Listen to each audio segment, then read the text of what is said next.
Thank you guys so much. Oh my gosh, it's so much fun.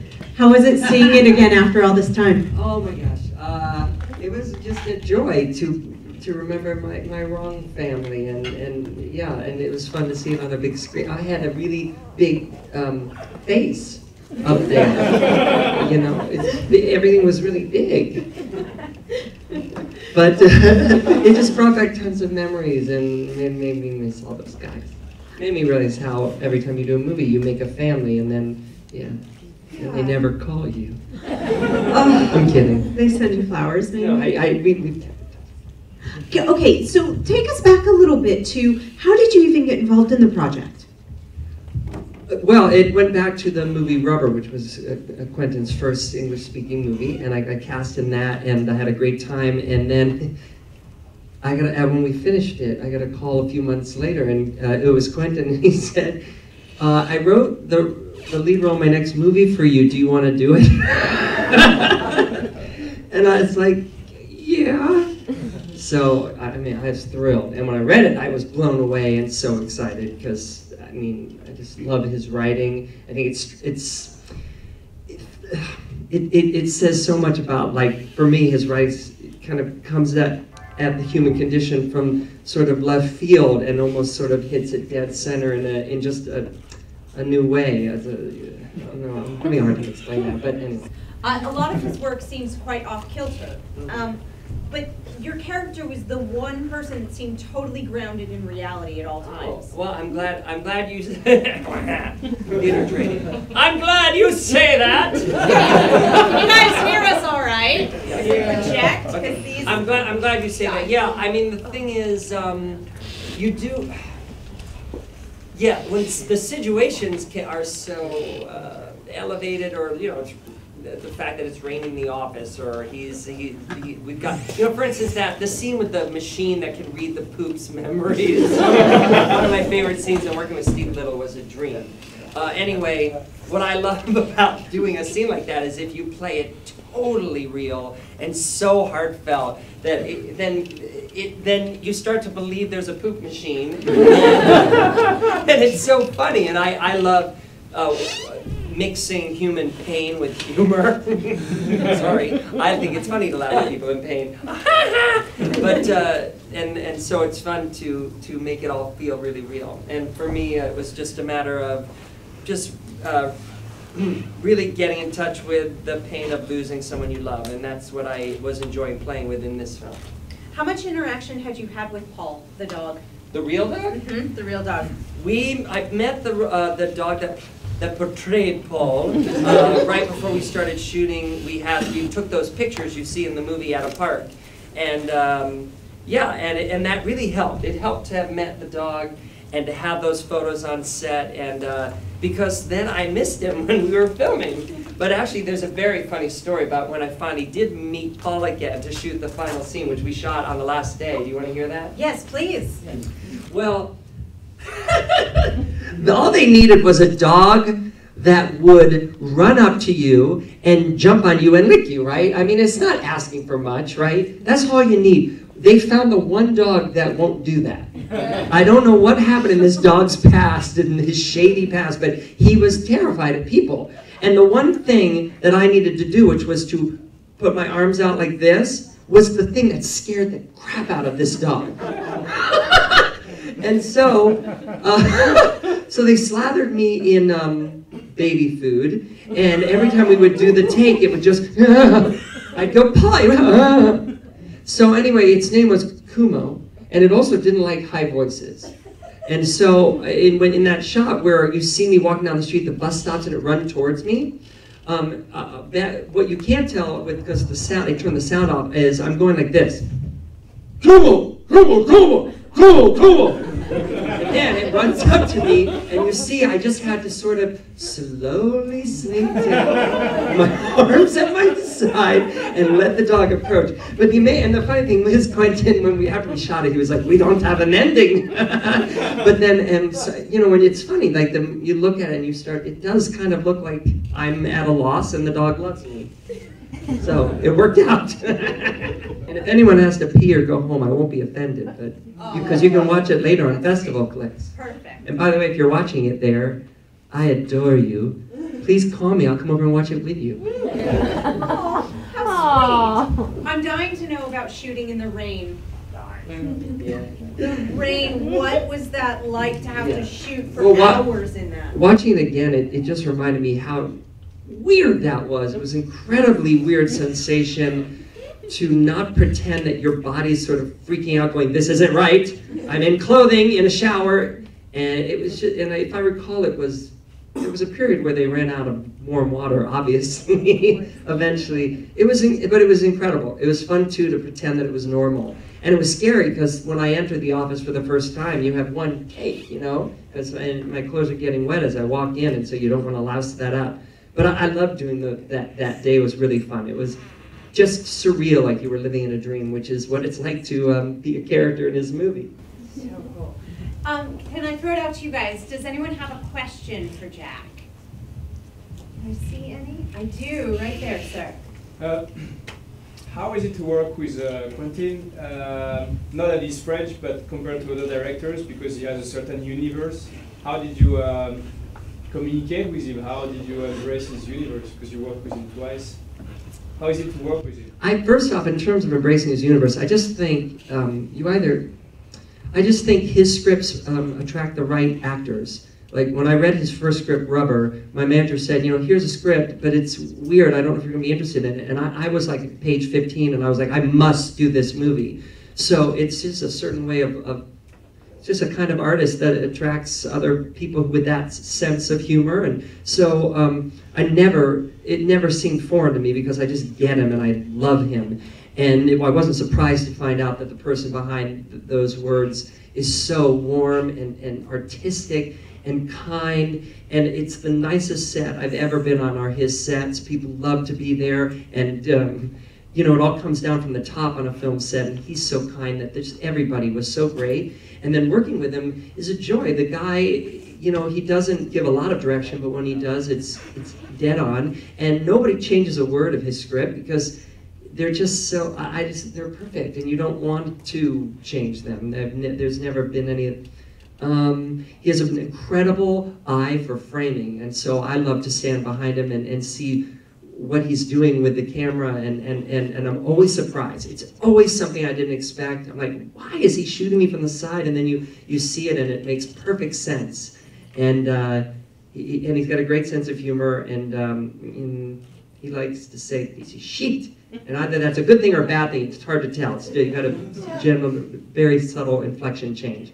But yeah, I loved every second. It was very easy. He's very easy to work with. Yes. What did he tell you about the meaning of the film, if anything at all, or like aside from nothing? No, he doesn't talk about meaning, and he writes the movies very stream of conscious. They come out of him fairly quickly. He doesn't want to discuss meaning.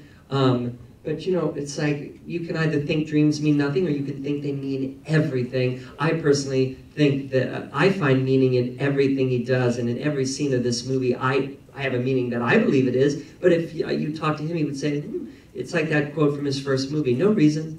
No reason, but I forget your question now, but it was about meaning. It's about meaning. Oh, yeah. Well, just what he communicated to you. Oh, what he communicated to me? No, nothing, no. Weird.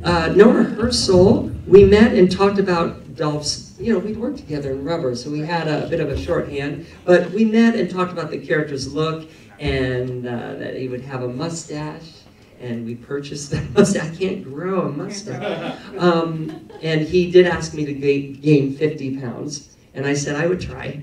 I didn't quite make it, but yeah,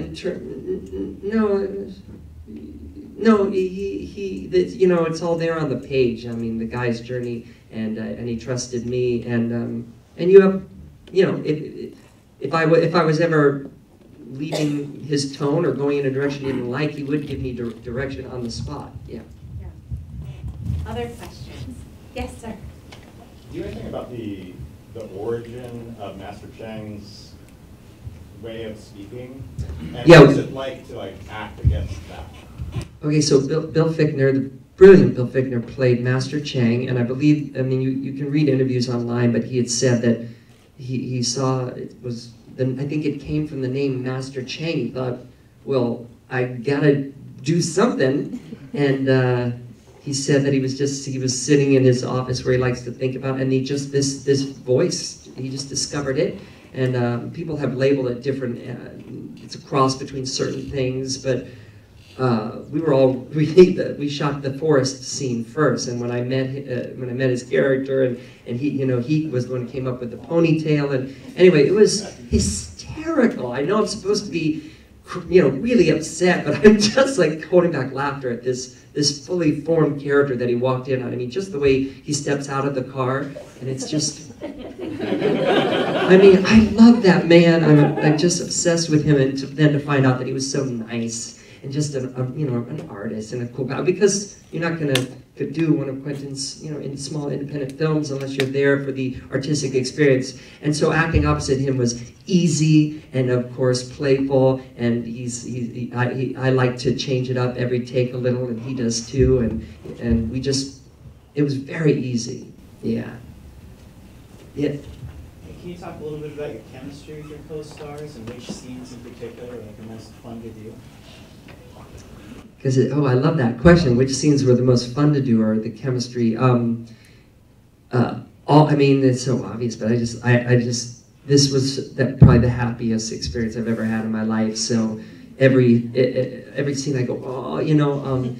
Steve Little and I, who plays the detective Ronnie, we were friends before this film. So having him come on set and play that crazy character, and Quentin said he should dress like, he dressed in like Raiders of the Lost Ark. Anyway, I loved those scenes with Steve, and that kitchen scene in particular, because my character goes from thinking he's normal to realizing that the detective is crazy. And so I love watching that scene play out, and again, like Bill Fichtner, I think I just have, he's a legend, and so it was exciting to work with him, and Eric Judor is from France, and he's a big star there, and he comes here and he just plays this, and he's in this little, anyway, it was, but every single actor was a blast to work with, and it's kind of, it's been a little while now, so I can only say like what my favorite scenes are to watch, but because I do remember I discovered drinking coffee on the set of this film, and that was part of my character development. I was just drinking a lot of coffee during shooting. Yeah, spirit. How many days for the shoot? How many days? If I recall, it was all shot in 1 day real time. Just shot in real time in 1 day, and the cameras followed us around. I'm totally kidding. I don't have an answer to that. I think, if I recall, it's about 5 years, because we shot 1 day a month for 5 years, if I recall. I don't remember, but it was quick. I would say anywhere between 15 to 20 days. It was quick. It was not a movie where you're like, take 10, you know, it was fast. But the reason why you can shoot a movie so fast, Quentin's movies so fast, is that he's his own DP, and he shoots with all natural light pretty much, and the guy, he just goes with his gut. He doesn't do a shot list. So you walk on set, you know what the scene is, he kind of sort of looks at where you're going to stand, and then he just picks, he's looking, and then he just picks a spot, focuses a camera, and you're acting. So there's no walk away for a half hour and sip tea in your trailer, or what was this? Tea or a joint? I don't know what that is. Point is, there's no trailer because there's no time, there's no waiting. So it went very fast. And that was fun too, because the experience felt really organic, because you know, we started, I lost my dog, and then I'm trying to find him, and then I found him. It was, yeah. Yes? How, for like an actor, was that to try to just go ahead and on scene and knowing that what the script is telling you, but you don't have a shot list, you're just kind of really just going by ear? That's what I want to do. I don't want to know what's going to happen. I want every take to be different, and yeah, I love that. I'm not somebody who wants to rehearse. I feel like the first take is the most exciting, and I want to capture that, and then I just want to allow it to be what it is. So for me, the excitement is the energizing. So it's, yeah, I love that. Yeah. You mentioned watching Quentin as a director, and you're directing. Do you find yourself taking anything from him, kind of directly or indirectly in your style? Don't chain smoke, so I didn't take that. They love to smoke. What I took from Quentin, which is so important, was he gave me the courage to just make my movie and not wait for permission, because that's what he does. He just writes it, and then he has people who believe in him and understand his vision and love him, and producers, I mean, and they just get them made. They don't wait. And so I truly believe, and I've told Quentin this, that it's thanks to him that my movie got made, because he gave me the courage. Him and Richard Day, who's another director I worked with, who made his own movies without asking permission and without waiting till the time was perfect, or So that's what I learned from him. And hopefully I have much more thoughtful, I'm much more thoughtful about framing and color because of him, because he's so artistic that way. Can you tell us about the movie that's just sort of making its debut? I would love to tell you about my movie. Talk about your next bit, yes. Well, I conceived, co-wrote, and directed a movie called Space Station 76. It takes place in the future as we imagined it in the 70s. And it's about a group of people and some robots living in space. And somehow I got Patrick Wilson, Liv Tyler, Matt Bomer, and Jerry O'Connell to be in it. And it's a dark comedy, a sort of tongue-in-cheek, like if you mix of 2001 meets the Brady Bunch. It's like the ice storm in space. And I'm in love with my movie, but anyway, it just premiered at South by Southwest. And thank you. And Sony Pictures bought the international rights, and we're hoping that it'll show in theaters in America. We're still looking to sell domestic. And yeah, so I love it, yeah. Visit us on Facebook, check it out. It's really fun. If you're a fan of 70s movies or dark comedies like Todd Solondz, I think it's right up your alley. So we love that you guys have all been here for this, and one of the things about Film Festival Flix that's so important to us is this ability to carry on and continue the conversation. And we believe that especially independent film is made to be, I will stop yelling now, consumed and discussed and conversed and debated and engaged. And so that's what these evenings are about, and we happen once a month. We're here at the Laemmle on the second Thursday of every single month, and we premiere a new indie feature every single time. But we can't do this if we don't have you. You are the people that we have the conversation with. So we invite you, please come engage with us. Talk to us on Twitter. We're at Festival Flix. We're on Facebook. We also started doing Twitter chats every month with our filmmakers. So just a day ago, we had a wonderful Twitter chat with Jack here. And it's a time where you can come in during lunchtime, check in on Twitter. It's #FFFchat. And you can follow along, or you can even ask our filmmakers questions. And it's a great way to keep the conversation going, which is our biggest goal. So from here, what we'd love to do is invite you guys just down the street, right down Lancashire, to the Eclectic Bar and Grill. They have a happy hour menu they've created to invite us over there. So we're gonna all head over there to have a little drink, a little nosh. I see a hand, a question, yes. Yeah, I just was interested in what your influences are, because you remind me of Harold Lloyd, whom I loved, and Jean-Luc Godard. There's a movie called Pierrot le Feu, which was a totally weird film like this. Did they kill the foo? Pierrot le Feu. So we're gonna go out on this very last question. Here we go, I'm gonna pass it off. No, I truly appreciate you saying that, and I love Harold Lloyd. I'm gonna want to kill the foo now, but I know I haven't. But I love that you said that. Thank you. I appreciate that. I'm gonna look up that. I'll talk to you. I'll write it down. Yeah. So Eclectic Bar and Grill. Eclectic Bar and Grill. Thank you guys so much Thank for being you. here, and thank